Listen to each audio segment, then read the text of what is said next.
하듯이 하트 제 따라하겠습니다. 하나님, 나의 심장으로 당신을 사랑합니다. 자, 옆에 보고요. 아이 컨택하고요. 예수 그리스도의 심장으로 당신을 축복합니다. 반대편 보고요. 예수 그리스도의 심장으로 당신을 축복합니다. 고맙습니다. 자, 우리 이달의 말씀 하겠습니다. 이달의 말씀. 예수께서 이르시되 나는 부활이요 생명이니 나를 믿는 자는 죽어도 살겠고 무릇 살아서 나를 믿는 자는 영원히 죽지 아니하리니 이것을 내가 믿느냐. 요한복음 11장 25절에서 26절 말씀. 죽음의 권세를 깨트리고 부활하신 예수님, 영원한 생명과 천국을 우리에게 약속하신 예수님, 우리는 살아서 예수님을 믿습니다. 부활의 능력이 내 삶에 충만하게 하옵소서. 죽음을 이기신 권세가 내 인생에 충실하게 하옵소서. 예수님의 이름으로 기도합니다. 아멘.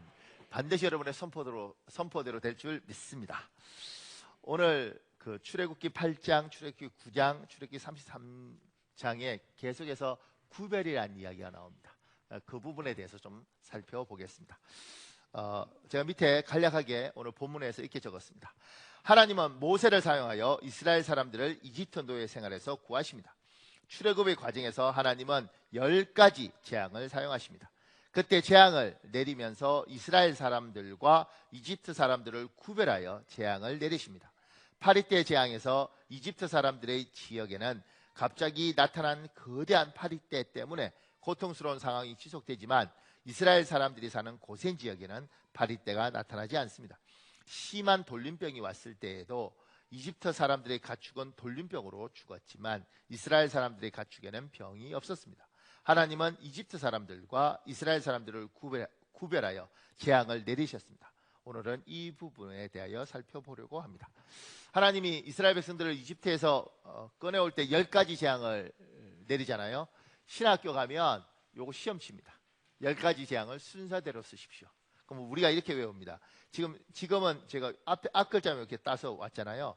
피계, 이파, 악, 도구, 매, 흡장 이렇게.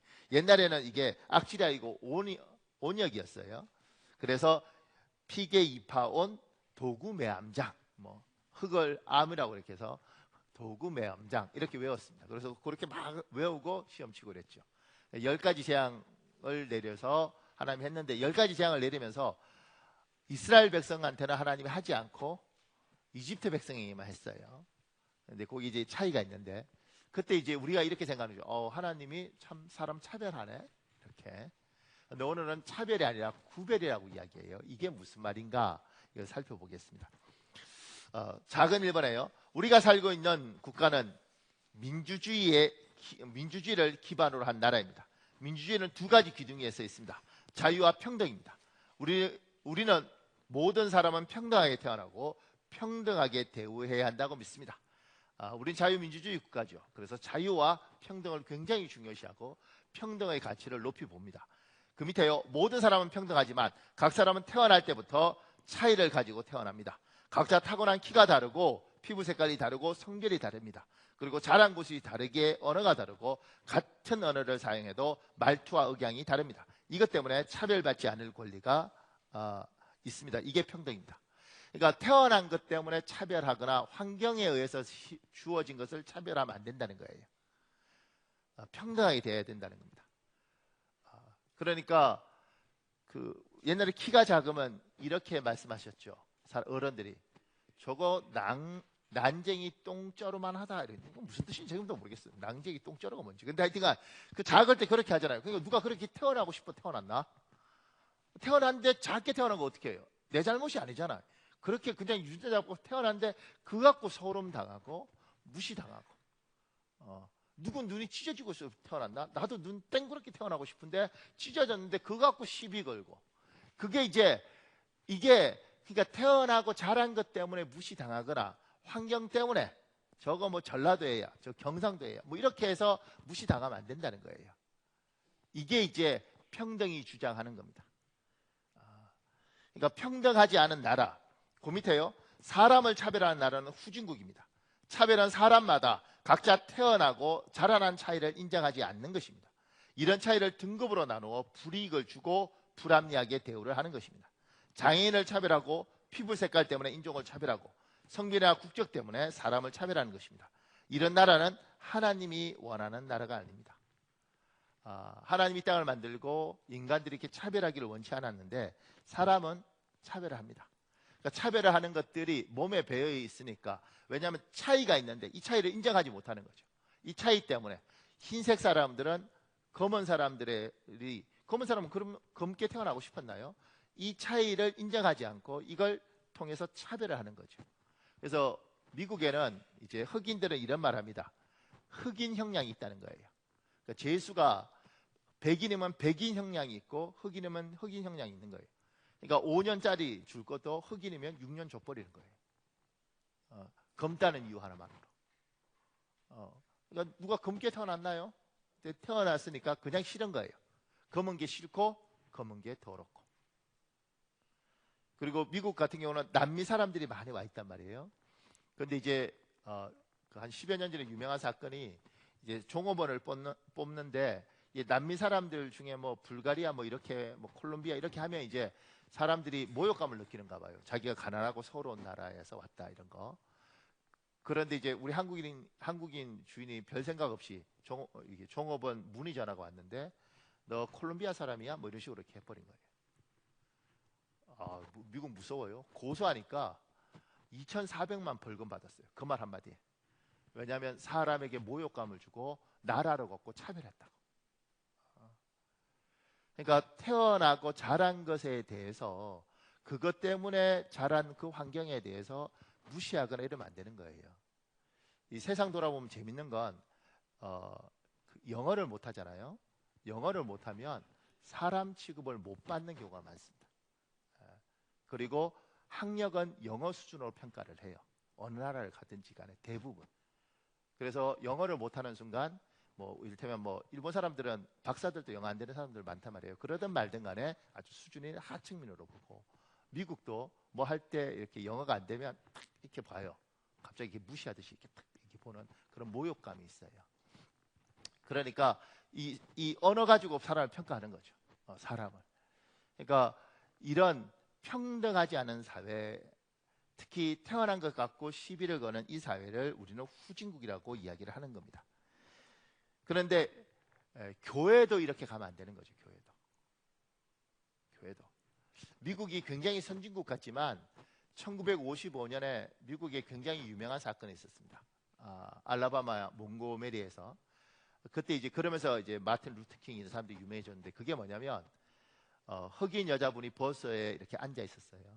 백인이 버스를 타고 일어나라 그랬죠. 여자보고. 흑인 여자보고 일어나.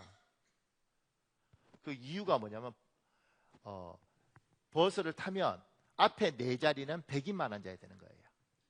그러니까 무조건 비워둬야 돼요. 흑인은 뒤로 가야 되는 거죠. 자리가 없어도. 근데 이 여자가 앉아 있었던 거죠. 백인이 일어나. 안 일어났죠. 백인이 경찰을 불렀습니다. 경찰이 이 흑인 여자를 잡아갔습니다. 이게 1955년이에요. 6.25 전쟁 때 우리 도와주겠다고 와서 몇만 명이 죽은 미국이 흑인들에게 버스의 앞에 네 칸은 못 앉아, 너희들은 그냥 비워둔 채로 가야 돼, 너희 다 써야 돼, 이렇게. 우리가 굉장히 발달됐다고 생각하는 나라가 그러고 있는 거죠. 하나님이 원하는 예쁜 나라가 아닌 거예요. 교회도 똑같습니다. 하나님은 교회 안에서 차별 있기를 원치 않습니다. 지금 야고보서 2장 2절에 4절에 있는데 제가 2절을 읽을 테니까 여러분이 3절 4절을 읽으십시오. 이를테면 여러분의 회당에 화려한 옷을 입은 사람이 금반지를 끼고 들어오고 또 남루한 옷을 입은 가난한 사람도 들어온다고 합시다.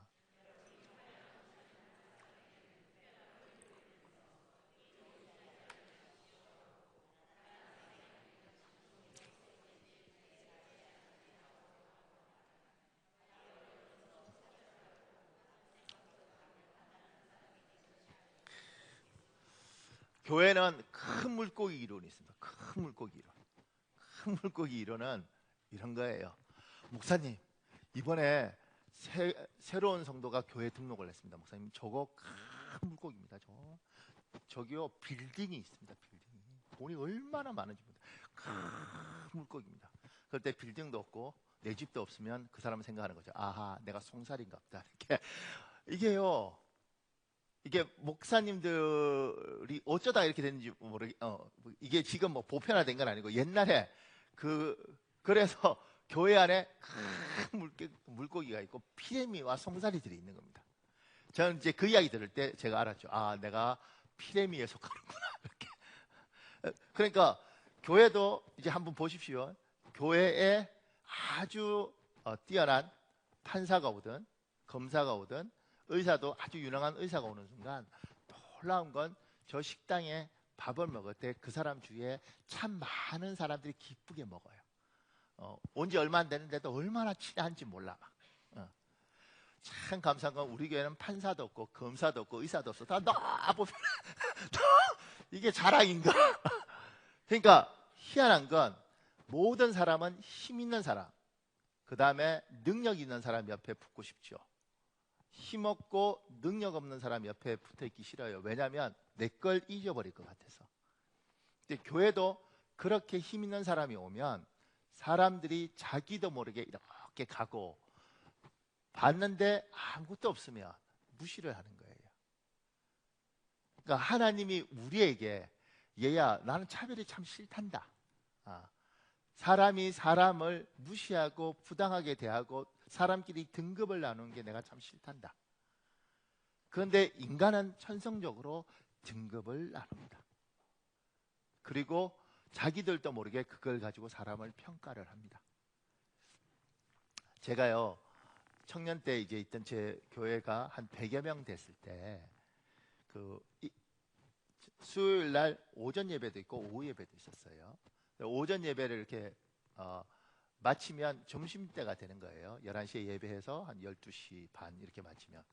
근데 이제 어떤 성도가 아유, 목사님 식사했어야 되는데 식사 제가 오늘 대접하면 안 될까요? 목사가 뭐라고 했어요? 고맙습니다 이러잖아요.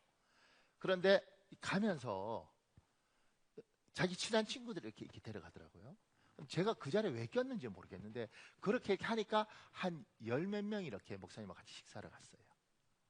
그러니까 지금부터 한 25년 정도 되니까 그때 되니까 그렇게 해서 이렇게 잘 가서 한 열 몇 명이 먹으니까 한 10만 원 정도, 조금 괜찮은 아주 좋은 데는 아니더라도 가서 먹으니까 한 10만 원 정도 나오더라고요. 그래서 이제 밥을 이렇게 먹은 거죠. 그 먹으면서 누가 미안한 거 없죠. 목사님, 오늘 이렇게 김집사 이렇게 쌌는데 다음엔 제가 한번 밥을 사겠습니다. 그러니까 다음 주가 되니까 목사님하고 또 그 사람들이 다 밥 먹으러 가더라고요. 근데 밥을 먹다가 그 중에 또 누가 나는 늘 이렇게 얻어만 먹으니까 미안해요. 다음 주는 제가 살게요. 그러니까 그 옆에 있는 분이 그 다음 주는 제가 살게요. 이러니까요. 수요일 마치고 열 몇 명이 맨날 모여서 목사님과 같이 밥을 먹더라고요. 아무 일도 아닌데 교회에 패거리가 쫙 생겼어요. 신기하더라고요. 그리고 보세요. 25년 전에요. 월급 받았을 때 한 150만 원, 170만 원 이렇게 받으면 그때 대기업 부장들 그렇게밖에 못 받았단 말이에요. 누가 사겠냐고 10만 원을. 가정주부가 10만 원어치 사고 나면 생활비가 없는데 그때 콩나물 깎아서 사던 데인데. 그러면서 교회 안에 전혀 의도하고 원치도 않았는데 돈 있는 사람들과 목사님이 이렇게 모여있고 10만 원어치 밥을 못 사는 사람은 이렇게 째려보는 이 상황이 되더라고요. 교회 안에 전혀 원치 않았음에도 불구하고 등급이 나누고 서열이 나누고. 그때 이제 여기 계셨던 지금은 권사님이 되신 이런 분들이 이제 했던 말이 기억나요. 목사님 옆에서 꼬리치는 저 불려오다 이렇게. 근데 이분들은 뭐냐면 너무 속상한 거예요. 왜냐하면 자기들은 남편하고 이렇게 벌어봤자 한 100여만 원밖에 못 버는데 밥 살 수가 없어. 낄 수가 없어. 패가 나는 거예요. 목사님은 원하지도 않고 바라지도 않고 그냥 자연스러운 밥 한 끼였는데, 그리고 이 사람들은 밥 한 끼에 그러면 내가 사지 뭐. 근데 내가 살 수 있는 여유가 돼서 샀는데 어느 순간인가 여기가 교회 안에 특별한 그룹이 되고 돈 있는 그룹이 돼버렸어요. 그러면서 교회 안에 제가 중국에서 이제 한인 목회를 했었잖아요. 부목사로서. 근데 공고가 붙었습니다. 골프 동호회 교회 안에. 그러니까 중국은 그 당시에 싸니까 뭐 한국에서 비행기 타고 와서 중국에서 골프 치고 뭐 180홀이 뭔지 모르겠지만 180홀짜리도 있었어요. 비 오는 날 우리 장로님 한 분은 그 180홀을 비 오는 날 혼자 가서 이렇게 비 맞으면서 쳤다고 그래요. 그게 무슨 말인지 몰라서 난 못 웃었는데 많은 사람들이 야 그게 황제 골프네 뭐 이러고 그랬대. 그런데 그렇게 할 때 이게 생겼는데요. 거기는 중국 주재원들도 많고 사장들도 많았으니까 별 문제가 아닌 줄 알았죠. 근데 중국에서 한인식품 장사하시는 분들이 있었어요. 조그만 슈퍼. 그리고 사업하다가 부도 나서 굉장히 어렵게 하는. 그러니까 교회 안에 그게 딱 붙는 순간 뭐 중국 골프 싸잖아. 한국에서 비행기 타고 와서 치는데 뭐 별거 있겠어 이랬는데 교회 안에 그룹이 쫙 나뉘면서 교회가 굉장히 혼란스러운 상태로 가게 되더라고. 쟤들은 돈 있는 애들, 큰 물고기, 우리는 송사리 피레미. 그러니까 교회는 하나님은 이 차별이 교회 안에 있는 걸 원치 않으세요.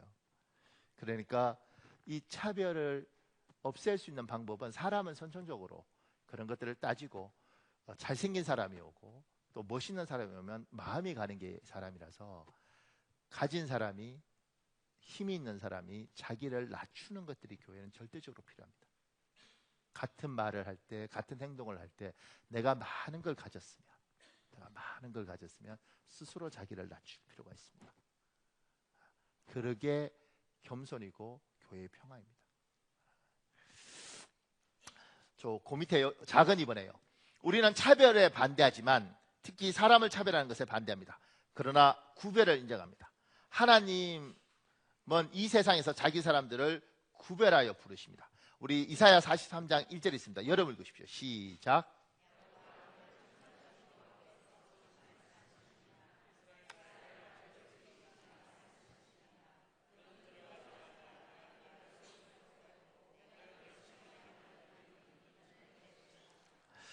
차별과 구별을 이거 설명을 잘 들어야 됩니다. 차별과 구별이 비슷한 것 같지만 굉장히 다릅니다. 하나님은 이 땅에서 안 믿는 이 세상 사람들 중에 자기 사람을 구별해서 부르셨습니다. 내가 너를 지명하여 불렀나니 너는 내 것이라. 여러분은 이 땅에 사는 사람들인데 구별되어서 하나님을 믿게 된 거죠. 지금도 하나님은 사람들을 구별하시는데 사람들이 하나님께 안 와요.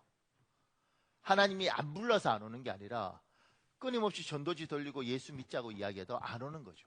와라. 내가 너희를 구별하겠다. 내 백성이 되자. 이렇게 하는데 사람들이 안 오는 거죠. 하나님은 태어날 때부터 이 차등을 두는 것이 아니라 자기 사람을 불러요. 지명하여 불렀나니 너는 내 것이. 이걸 구별해라고 합니다. 여러분은 구별된 사람들인 거죠. 이 구별된 사람에 대해서 이사야 43장 2절에 있습니다. 여러분 읽어볼래요? 시작.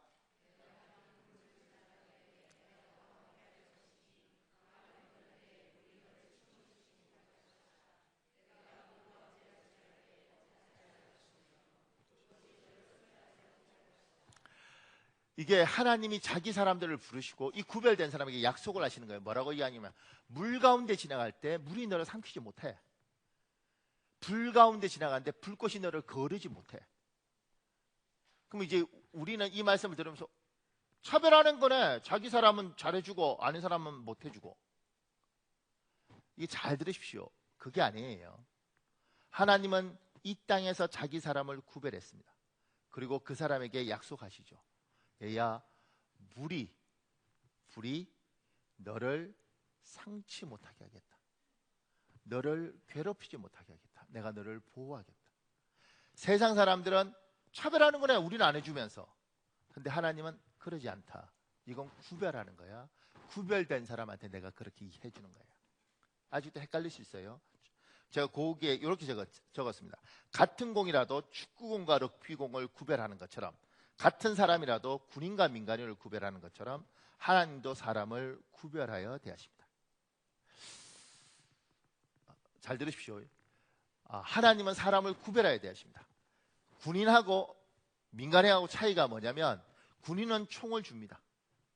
우리가 그러죠. 왜 차별해요? 나도 총 주세요. 그럴 때 이렇게 말하죠. 민간인은 안 됩니다. 군인만 총 줍니다. 군인 안에서도 하나님은 차별하는 게 아니고 구별하죠. 방위는 실탄 안 줍니다. 총 줘도. 현역은 실탄 줍니다. 방위는 실수로 어디에 쏠지 몰라요. 그러니까 이건 차별하는 게 아니고 구별하는 겁니다. 럭비공 갖고 축구 해보셨습니까? 대부분 안 해보셨을 겁니다. 저는 해봤습니다. 재밌습니다. 럭비공 갖고 공을 차면요, 이게 어디로 갈지 모릅니다. 그러니까 럭비공 갖고 축구를 하면 안 되는 거예요. 이건 구별하는 거예요. 차별하는 게 아니고 럭비공은 럭비하는 거고 축구공은 축구하는 겁니다. 군인은 총을 지급하는 것이고 민간인은 주면 안 되는 겁니다. 훈련 안 된 사람들이기 때문에. 하나님은 자기 백성들을 구별해서 자기 구별된 자기 백성에게 약속하시는 거죠. 얘야, 세상 사람들하고 내가 널 차별하는 것이 아니라 내 백성은 내가 지키겠다. 그 밑에 우리 시편 121편 5절에 7절이 있어요. 제가 5절을 읽을 테니까 여러분이 6절 읽고 7절은 같이 읽겠습니다. 여호와는 너를 지키시는 자라. 여호와께서 내 우편에 내 그늘이 되시나니. 7절 시작. 여호와께서 너를 지켜 모든 환난을 명쾌하시며 또 내 영혼을 지키시리라. 하나님이 자기 백성을 구별하고 자기 백성에게 군인에게 총을 지급하는 것처럼 약속을 하세요. 넌 내 거고 내 거기 때문에 내가 너에게 이렇게 대우하겠다. 물 가운데 지나가도 불 가운데 지나가도 내가 너를 지키겠다. 낮에 해도 밤의 달도 너를 상처하지 않겠다. 차별한 것이 아니라 구별한 하나님의 사람들에게, 군인들에게 총을 지급하는 것처럼 하나님의 사람들에게 하나님 특별한 은혜를 주겠다고 약속하신 거예요. 여러분은 하나님이 구별하셨고 하나님이 약속하신 거예요. 물 가운데 지나가든 불 가운데 지나가든 낮에 해든 밤에 달이든 너는 내가 구별한 거니까 상치 않도록 하겠다. 이 은혜가 여러분과 저에게 있길 예수님 이름으로 축복합니다. 제가 그 밑에 이렇게 적었습니다. 총기를 민간인에게 지급하지 않고 군인에게 지급하는 것은 차별이 아니라 구별하는 것입니다. 축구 시합을 하면서 경기에 럭비공을 사용하지 않고 축구공을 사용하는 것은 차별하는 것이 아니라 구별하는 것입니다. 그러면서 왜 구별하시면서 이렇게 보호하시는가? 그 밑에요. 하나님은 살아계십니다. 그러나 우리는 그분을 우리 육안으로 볼 수 없습니다. 그러기에 하나님은 자기 백성을 구별하여 그들과 함께 하시는 표징으로 자신의 존재하심을 드러냅니다. 창세기 21장 22절에 있습니다. 여러분 읽으십시오. 시작.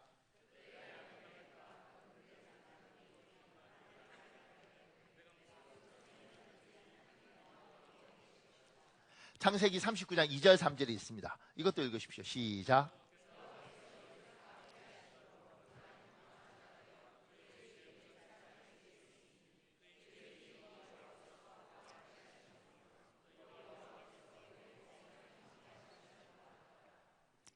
지금 아비멜렉과 비골이라는 사람이 아브라함을 보면서 무슨 생각하냐면 가만히 지켜보니까 저거 달라요. 우리하고 달라. 그리고 저 사람에게는 하나님의 손길이 있어요. 낮에 해가 밤에 달이 상치 않고 물 가운데 불 가운데 지키는 뭔가가 있는 거예요. 가만히 몇십 년을 지켜봤는데 이 사람 우리하고 달라. 그래서 이야기하는 거예요. 하나님이 너와 함께 하시는 거예요. 구별한 백성에게 하나님이 함께 하시는 걸 보면서 시간이 지나서 가만히 지켜보니까 쟤들은 달라요. 우리하고 달라.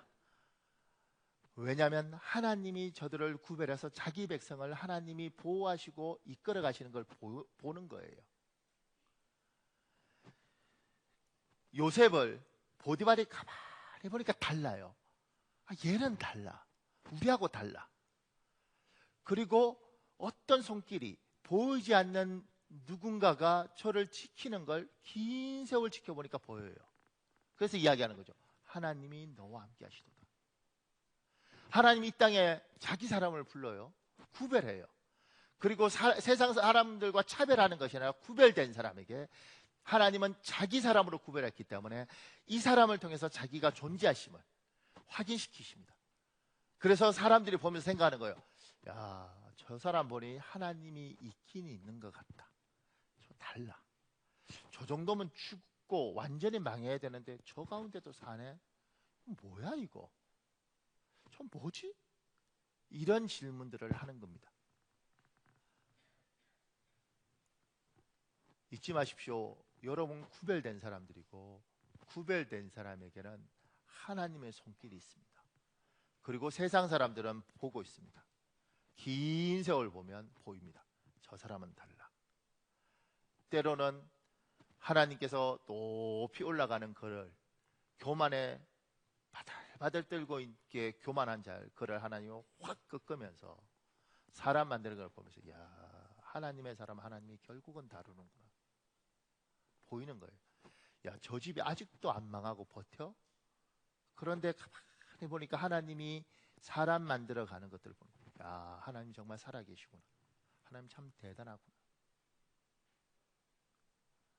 하나님이 여러분을 구별해서 자기 사람 삼으셨습니다. 그리고 함께 하시면서 물 가운데 불 가운데 낮에 해든 밤에 달이든 상치 않고 자기 사람이기 때문에 함께 하시는 걸 보여주십니다. 여러분은 구별된 이 세상에 선택받은 사람이라는 사실을 잊지 않으시길 예수님 이름으로 축복합니다. 네, 큰 이번에요. 16절에 나와 주의 백성을 천하 만민 중에 구별하심이 아니니까.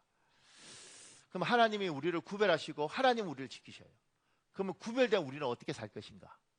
하나님이 일을 하시는데 우리는 어떻게 할 것인가? 제가 작은 일반화예요. 우리는 이 세상에 삽니다.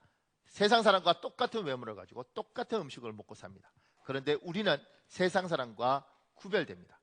우리는 세상 사람과 다른 삶의 기준을 가지고 삽니다. 그 밑에요. 우리는 세상이 우리에게 강요하는 기준이 아니라 하나님이 우리에게 주신 규범대로 사는 사람들입니다. 성경은 하나님이 우리에게 주신 삶의 기준입니다. 그 밑에요. 예를 들면 술에 대하여, 담배에 대하여, 남녀 불륜에 대하여 세상 사람과 우리가 가진 생각은 명확히 다릅니다.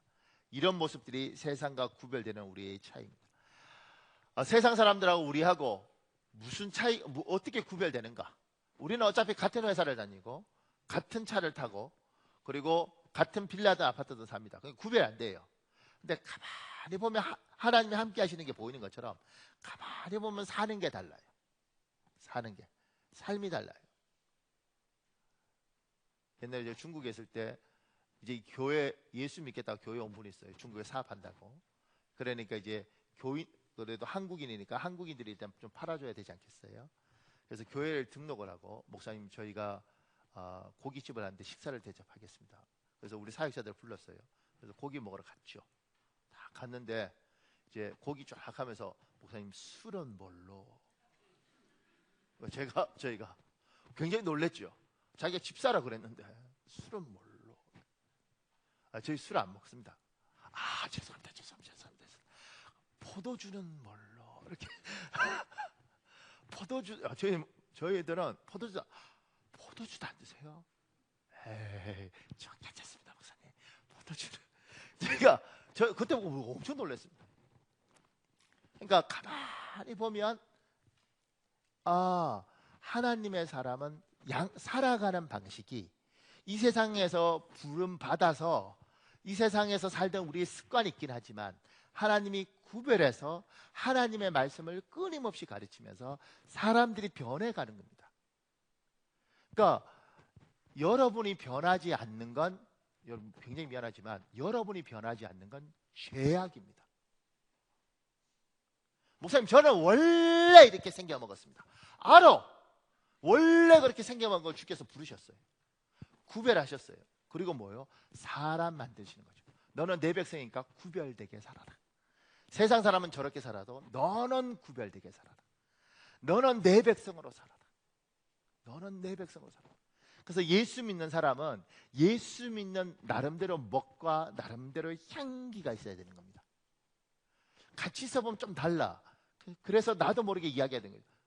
혹시 교회 다니세요? 이렇게. 예수 믿으세요? 어떻게 하셨어요? 좀 달라요. 딴 사람하고. 느낌이 좀 달라요. 근데 느낌이 좋아요. 제가요, 제 후배한테 들었던 가장 가슴 아픈 말. 걔가 교회 다니는 사람한테 상처를 받았는가 보죠. 걔도 예수를 믿는데 걔가 이 말을 했어요. 믿는 놈들이 더해. 이러더라고요. 믿는 놈들이 더해. 제가 이게 잊혀지지가 않아요. 믿는 놈들이 더해. 그거 무슨 말이겠어요? 교회 다닌 거지. 하나님이 구별해서 세웠는데 구별된 사람이 하나님 구별해서 하나님이 보호하시고 물 가운데 불 가운데 해치 않도록 하나님은 하나님의 일을 하시는데 우리는 구별된 사람으로 안 사는 거예요. 세상 사람하고 똑같은 거지. 지나가다 차 끼어들면 야이 샹 뭐 이렇게. 제가 들었던 욕 중에서 그래도 기독교인이 한 가정 우한욕은 딱 끼어드니까 너무 놀랬잖아요. 쫙 쫓아가더니만 창문을 쫙 내리더니만 야! 이러고 이제 막 해야 되는데 자기가 예수 믿잖아요. 야! 소새끼야! 딱 이러더라고. 그러니까 그 욕을 들은 사람이 뭐 개 뭐 이래야지 흥분을 하는데 소새끼야 이러니 이게 지금 못 이러 이걸 어떻게 반응해야 되는 거야. 나름대로 참은 거죠. 소새끼야 이렇게. 예수 믿는 사람은 좀 달라요. 같은 행동을 참 뭐가 좀 달라. 그건 뭐냐면 우리는 성경을 기준으로 하나님을 기준으로 사는 거예요. 보십시오. 앞으로 세상이요 엄청 날 겁니다.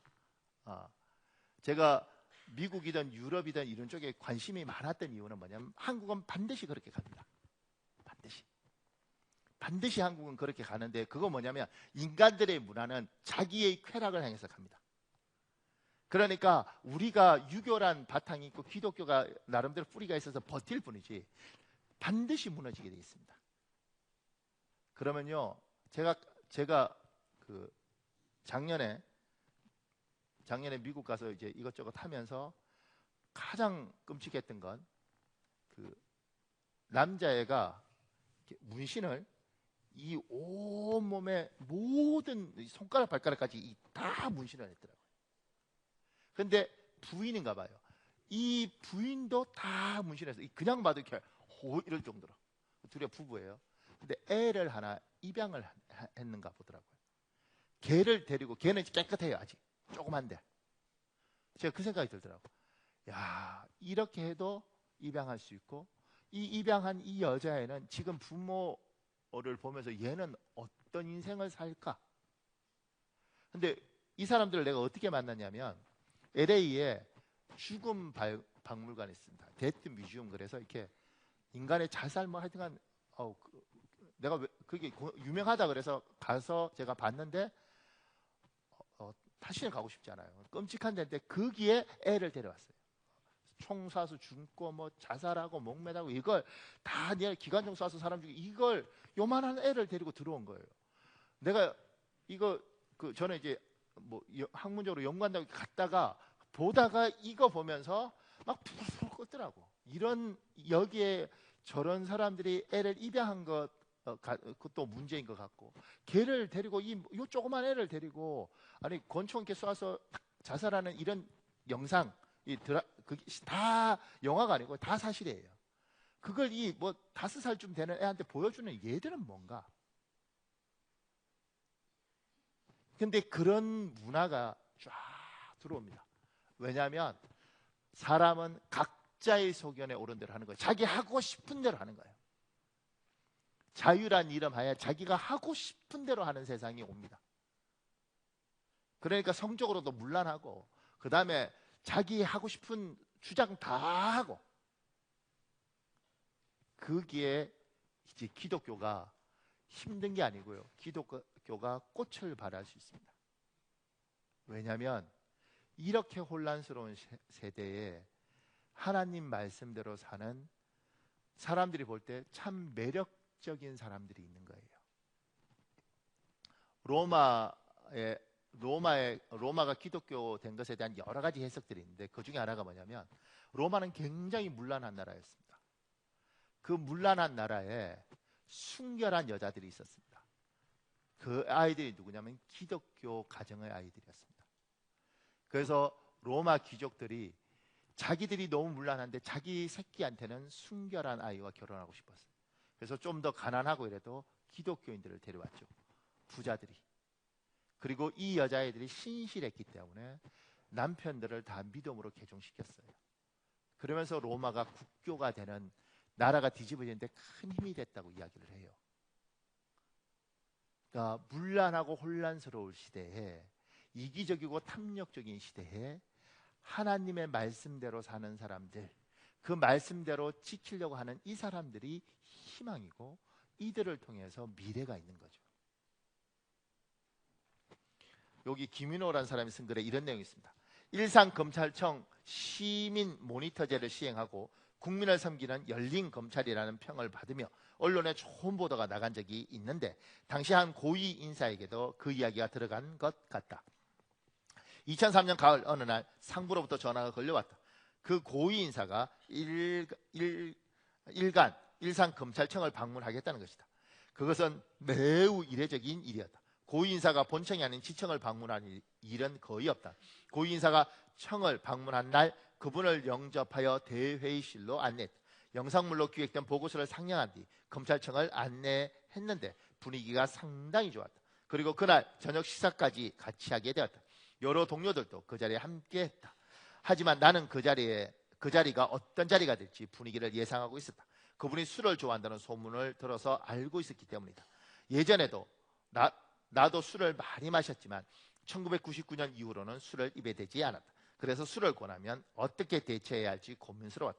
머릿속에서 여러 가지 생각이 오갔지만 안 되면 정면으로 거절하리라 마음을 먹었다. 그런데 그가 밥을 몇 술 뜨고는 폭탄주를 만들어서 먼저 한 잔을 들이켰다. 그런 다음 한 잔을 더 만들어 나에게도 건넸다. 내가 잠시 멈칫하자 앞에 있던 사람이 나를 보고 눈을 찡긋했다. 내가 술을 안 마신다는 것을 알고 있었기 때문에 일단 받아 마시라는 뜻이었다. 이번에는 옆에 있던 사람이 내 옆구리를 쿡 찔렀다. 다들 얼른 받아 마시라고 재촉하는 분위기였다. 하지만 나는 술을 마실 수가 없었다. 결단을 내리지 않으면 안 될 상황이었다. 나는 마음을 다잡은 다음 이렇게 말했다. 저 술 안 마십니다. 교회 장로라서 술 안 마십니다. 도저히 안 되겠습니다. 나는 잔을 탁자에 조심히 내려놓았다. 그가 나를 매서운 눈초리로 쳐다보았다. 분위기는 순식간에 시베리아 한랭젓으로 변했다. 그렇지만 어쩔 도리가 없다. 그가 내가 이곳 일산에서 인도한 많은 사람들을 저 술 한 잔으로 실족시킬 수 없기 때문이다. 누구든지 나를 믿는 이 작은 자 중 하나를 실족하게 하면 차라리 연자맷돌을 그 목에 달려서 깊은 바다에 빠뜨리는 것이 나으리다. 이어서 사도 바울의 당당한 고백도 떠올랐다. 이제 내가 사람들에게 좋게 하랴 하나님께 좋게 하랴 사람들에게 기쁨을 구하랴. 내가 지금까지 사람들의 기쁨을 구하였다면 그리스도의 종이 아니니라. 나는 생각하는 두 말씀을 붙잡고 담대히 거절했다. 그날 분위기는 완전히 망쳤고 사람들은 모두 나를 걱정했다. 밥도 먹는 동안은 회식 자리에 서둘러 파기되자 나는 거듭 그분에게 죄송하다고 사과를 드렸다. 하지만 아무 대꾸도 없다. 그래도 할 수 없는 일이었다. 내가 결단하고 각오한 일이기 때문이다. 그 후 김인호가 찍혔다더라, 승진이 안 되겠다더라, 별별 소리가 다 들렸다. 2004년 2월에 인사이동이 있었다. 이번에야말로 승진이 될 차례였다. 보통 신설 검찰청을 이만큼 잘 운영했으면 승진에 유리한 높은 점수를 받게 된다. 그렇지만 나는 승진에서 탈락되었다. 탈락된 건 그렇다 쳐도 며칠 후 대구 고등검찰청으로 발령이 났다. 엄밀히 말해 좌천된 것이다. 앞이 캄캄했다. 내 심정은 정말이지 참담했다. 대구 부인까지는 4일의 시간이 있었다. 검사를 그만둘까 생각하고 아내와 상의했더니 알아서 하라고 했다. 어떻게 할지 고민을 많이 했다. 사람들은 이러니 저러니 말이 많았지만 나는 정작 하나님이 어떻게 생각하실지 궁금해서 계속 기도했다. 그런데 하나님으로부터 어떤 계획으로 승진해서 탈락시켰고 좌천시켰는지 영 답이 없었다. 새벽에 대구에 도착해서 관사에서 잠깐 눈을 붙이고 출근을 하려고 하다가 그제야 관사와 관사 주위를 둘러보게 되었다. 한숨만 푹푹 나왔다. 내가 지내야 할 관사는 한눈에 보기에도 매우 낡은 아파트였고 검찰청과도 거리가 있었다. 진짜 여기에 있어야 하는 게 맞는 건지 아니면 검찰청을 나가야 하는 건지 다시 회의가 들었다. 이번 발령을 두고 좌천이 아니라고 생각하는 사람이 없었다. 심지어 그만두라는 무언의 메시지라고 말하기도 했다.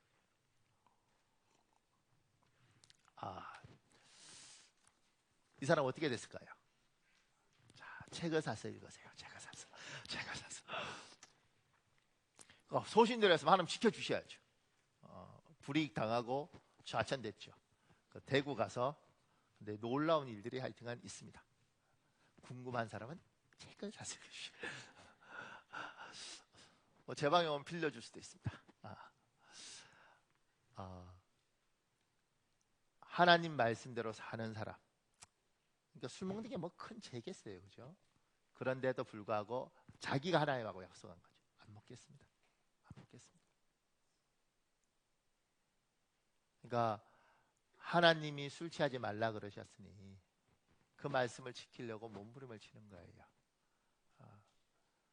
하나님이 한 여자만 사랑하고 내 아내만 사랑하고 내 남편만 사랑하려니까 이 못난 놈을 이 성질 안 좋은 사람을 사랑하려고 몸부림치는 거예요. 하나님이 그렇게 하라 그러셨습니다. 참고로 어떤 사람들 그러는데 목사님 뭐 남편은 하여튼 40살만 넘으면 하나씩 다른 놈으로 바꿔줘야 됩니다. 뭐 이런 분들 있더라고요. 제가 이제 사람 바꿔봐도 다 소용없습니다. 하나님이 주신 사람을 성경적으로 내 남편을 사랑하라 그러니까, 내 아내를 사랑하라 그러니까 이 사람만 사랑하는 거예요. 이렇게 노력하는 겁니다. 애써서. 그러니까 그건 그냥 되는 게 아니고 애쓰는 거예요. 이번 주에 새벽기도에 이런 일이 있었어요. 제가 이제 일찍 나와서 한 3시인가 2시인가 나와서 기도하고 이렇게 설교 준비 하고 설교를 다 준비하면서 참 행복하더라고요. 하나님 말씀을. 그래서 우리가 5시 반에 새벽 기도니까 5시 10분에 제가 집사람한테 전화를 했죠. 전화를 해서 이제 자기도 새벽 기도 나와야 되니까 받을 거 아니에요. 전화를 제가 이렇게 해서 사모님, 내가 뭐 아침에 밥 해주고 뭐 이런 뭐 굉장히 우리 교회 그런 훌륭한 남자들이 있습니다. 아침에 밥을 하고 아내를 깨우고 뭐 이런 정말 희한한 창조물들이 우리 교회에 있습니다. 그런데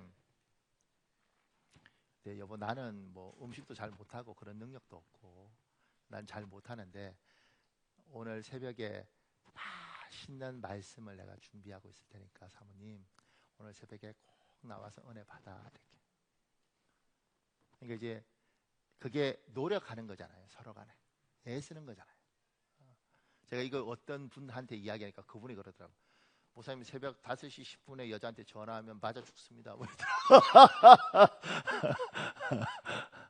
그러니까 애쓰는 거예요. 노력하는 거예요. 서로 간에. 그 밑에요. 우리는 하나님 우리에게 주신 기준을 알고 지키기 위하여 부지런히 성경을 읽고 배우고 연구하고 암송합니다. 우리 사도행전 17장 11절에 있습니다. 여러분 읽으십시오. 시작.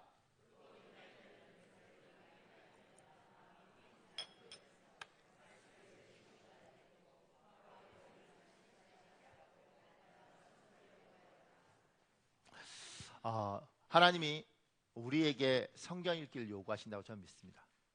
여러분 힘들어도 성경 읽는 방법을 저도 이제 여러분 모두가 성경을 어떻게 매일 읽을 수 있을까 고민을 합니다. 여러분도 고민하셔야 됩니다. 그리고 나는 말씀대로 살 거다. 하나님이 나를 구별해서 나를 자기 백성으로 군인에게 총을 주듯이 특별히 나를 대우해 주시면, 구별해서 나를 생각해 주시면 나는 하나님의 백성으로 구별돼서 살아야겠다. 말씀대로 사는 게 뭔지 끊임없이 고민하는 거죠. 갈등하는 거죠. 그리고 말씀대로 못 사는 나에 대해서 괴로워하는 겁니다. 그 밑에 2번에요. 작은 2번에요. 우리는 우리의 삶에 가장 영광된 자리에서 하나님의 살아계심을 선포하고 하나님을 자랑하고 하나님을 높이는 사람들입니다. 그 밑에요. 가장 좋은 자리에 갔을 때, 가장 높은 자리에 있을 때 하나님을 높여드리고 그분을 사람들에게 자랑하십시오. 하나님이, 저는 이렇게 믿습니다. 오늘 이 자리에 있는 사람 중에 하나님이 남들이 볼 때는 어떨지 모르지만 내 인생에서 하나님이 굉장히 좋은 자리, 굉장히 높은 자리를 주실 수 있습니다. 그 자리에 가면 하나님이 복을 주셔서 좋은 자리에 가면 반드시 그곳에서 하나님을 선포하셔야 됩니다. 하나님이 여러분에게 복된 자리를 세워주시면 그 복된 자리에서 잘 먹고 잘 사는 것만 하는 것이 아니라 하나님을 선포하셔야 됩니다. 하나님을 자랑하셔야 됩니다. 제가 여기 글들을 가져왔는데 이건 영상이 있는데 글자가 잘 안 보일 것 같아서 뒤에 있는 분들은, 그래서 제가 이제 한 2분 되는 영상을 2클립을 가져왔어요. 이거 잠깐만 보겠습니다. 그를 만났다 이런 이야기 할 필요 없어요. 대한민국 대통령보다 노벨 평화상은 전 세계적인 거니까 가장 영화로운 자리에서 하나님이 자기를 높여준 가장 높은 자리에서 저 사람이 하나님을 이야기하는 거죠. 나는 하나님과 함께 왔다. 그러니까 여러분을 하나님이 높여주시면 그 영화로운 자리가 참 나에게 이렇게 좋은 자리를 하나님 주셨는데 그때 하나님을 높이십시오. 그때 하나님 높이지 않으면 평생 후회가 가슴에 있는 것이고 그때 높이면 하나님이 여러분을 기억하시는 겁니다.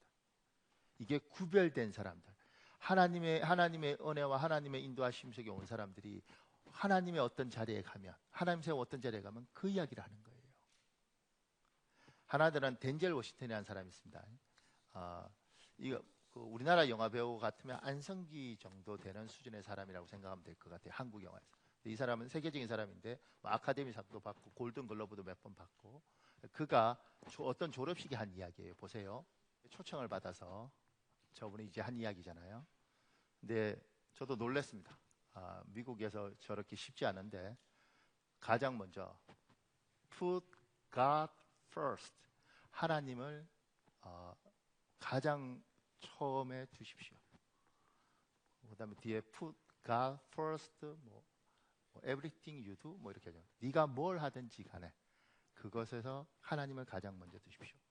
제일 마지막에 stick with God, 하나님 앞에 딱 달라붙어 있으십시오. 저 사람을 하나님이 높여주시고, 뭐 학점 1.7이래요. 퇴학당한 그 사람을 하나님이 어느 순간인가 높여주시고, 가장 높은 자리에 갔을 때 그가 하나님을 인정하고 하나님 높여드린 겁니다. 저는 이 설교 준비하면서 우리들 중에 누군가를 하나님이 높여주실 텐데, 그것이 저든 여러분이든 그 어떤 자리에 하나님 높여주시면 그 자리에서 하나님을 높여드리는 거예요. 이 복이 여러분에게 있길 예수님 이름으로 축복합니다. 그러면서 그 밑에요, 우리의 삶에서 하나님을 높이는 가장 기본적인 방법은 하나님께 예배하는 것입니다. 많은 이들이 주일 예배를 지키기 위해 노력하는 우리를 보면서 하나님을 인정합니다. 심지어 새벽에 예배 자리로 가는 우리를 보며 수예배와 금요 철야 예배를 향하는 우리를 보며 하나님을 돌아보게 합니다. 하나님을 보게 하는 거죠. 하나님을. 그러니까 여러분이 예배할 때, 엄마가 예배 가고 아버지가 예배 갈 때 왜 어디를 가지? 주일마다 하나님을 예배하러 가는구나. 이게 구별된 행동이고 이게 하나님을 높이는 행동입니다. 제가 자란 교회에서 어느 날 저하고 친한 집사님 부부가 있었는데 어느 날 밥을 먹는데 아이가 이렇게 말을 하더래요. 그 아이가 초등학생이었는데,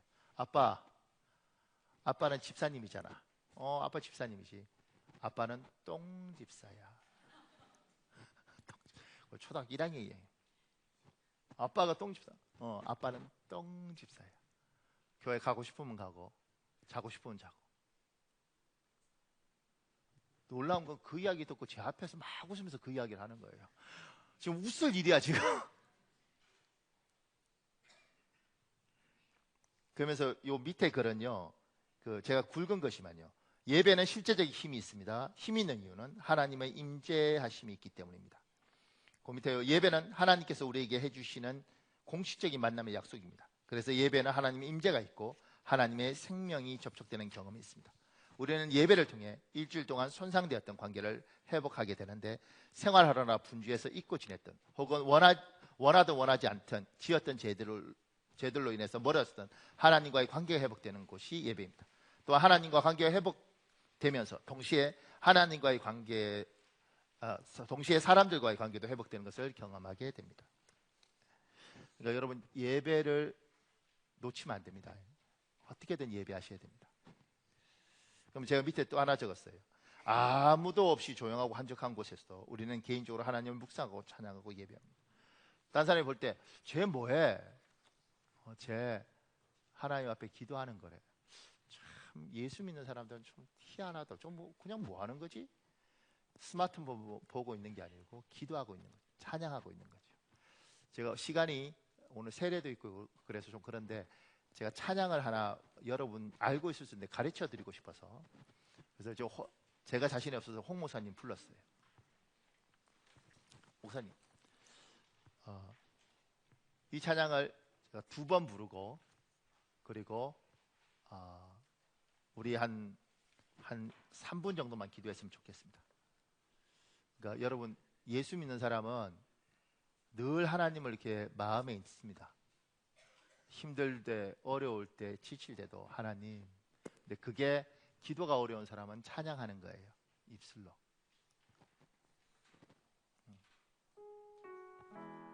같이 불러보면 2번 부르면 1, 2절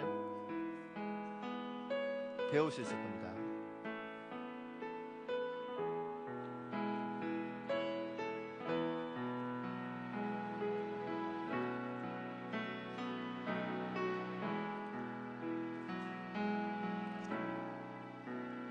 흙으로 사람을 지으사 그 고의 생기를 불어 넣으신 주 하나님, 우리 위에 아들을 세상에 보내신 사랑의 주 하나님을 사랑해. 나는 하나님 형상 따라 지음받은 몸이니 이 몸을 주께 바치리. 항상 내 생활 중에 주를 부인하지 않으며 내 주를 섬기렵니다. 갈보리 십자가, 갈보리 십자가 흘리신 그 피로 영생을 얻게 하신 주 예수님,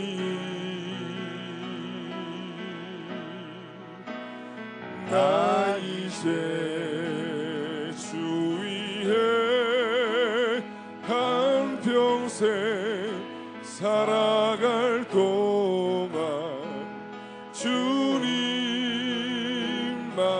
사랑하리라.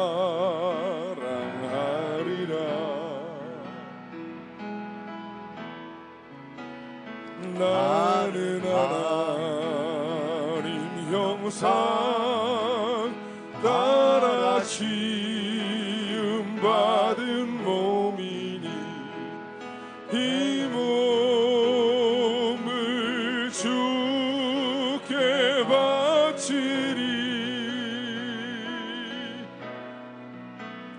항상 내 생활 중에 주를 부인하지 않으며 내 주를 섬기렵니다. 사랑하는 여러분, 요 찬양 1, 2절 다시 한번 할 텐데요, 하면서 여러분이 습관을 하나 바꿨으면 좋겠습니다. 시간 날 때마다 스마트폰 보고 이러지 말고 하나님을 한번 이렇게 묵상하고, 주 예수님 보이지도 않고 느끼지도 않고 잡히지도 않지만 하나님, 내가 하나님을 사모합니다. 하나님, 내 안에 계신 하나님, 나와 함께 해주십시오. 이렇게 찬양하면서 하나님을 느끼면서 우리 그러면서 잠시 기도하는 시간 가지겠습니다. 같이 찬양할까요? 하나님 도와주십시오.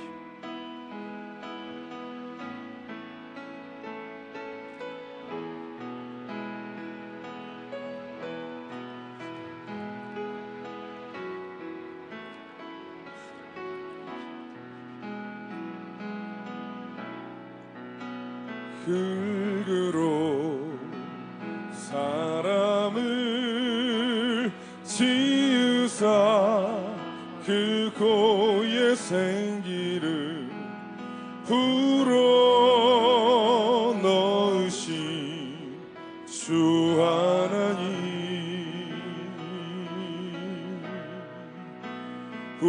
우리 위해 아들을 세상에 보내신 사랑에 주 하나님을 사랑해.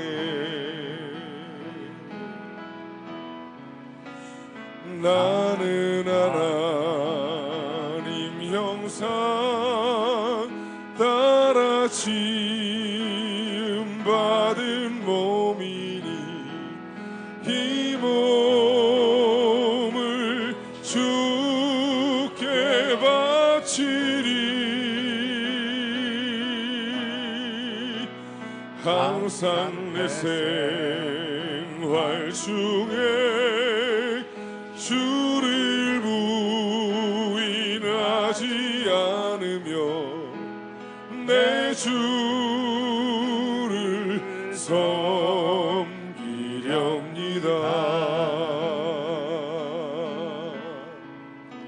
갈보리 십자가 흘리신 그 피로 영생을 얻게 하신 주 예수님.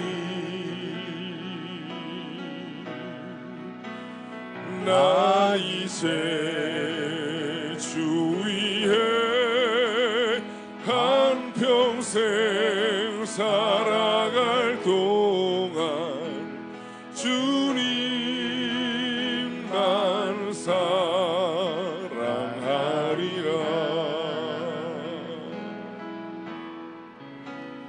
나는 하나님 형상 따라 지음 받은 몸이니 이 몸을 주께 바치리. 항상 내 생활 중에 주를 부인하지 않으며 내 주를 섬기렵니다.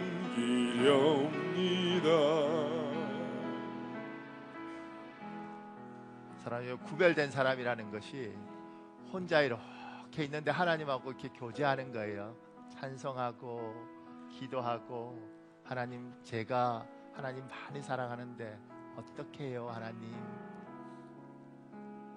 이 시간에 여러분 제가 2분만 드릴게요. 하나님 사랑합니다. 내가 하나님을 묵상하고 내가 하나님 앞에 시간을 드리는 사람이 되겠습니다. 우리 조용히 한 2분만 기도하겠습니다. 아버지, 아버지,